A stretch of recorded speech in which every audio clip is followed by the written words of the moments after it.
చంద్రబాబు నాయుడు ప్రభుత్వం అధికారంలోకి వచ్చి 100 రోజులు పూర్తయిన సందర్భంగా ఆయన ఇది మంచి ప్రభుత్వం అనే ప్రోగ్రాంతో రాష్ట్రమంతా గ్రామ సభలు నిర్వహిస్తూ ఉన్నాడు. మేము ఒకటే కోరుతా ఉన్నాము, మరి సూపర్ 6 పేరుతోన ముఖ్యమైన హామీల పేరుతోన చాలా హామీలు ఇచ్చారు.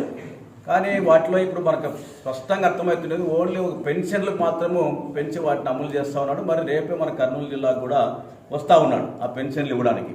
ఓకే, దానికే మాకు స్వాగతిస్తాం.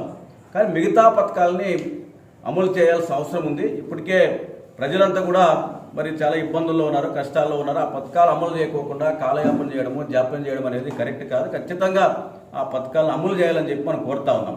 ఎందుకంటే ఈరోజు ఆ పథకాలకు పేర్లు మార్చాడు. అమ్మ ఒడిని తల్లికి వందనం అన్నాడు, పెట్టుబడి సాయం అన్నదాత సుఖీభవ అన్నాడు. ఇట్లా రకరకాల పేర్లు మార్చాడు తప్ప వాటిని ఎప్పటి నుండి అమలు చేస్తాడు చెప్పడం లేదు. ప్రజలు మరి మభ్యపెట్టి ఎన్నికల్లో అనేక హామీలు ఇచ్చి ఓట్లు వేయించుకున్న తర్వాత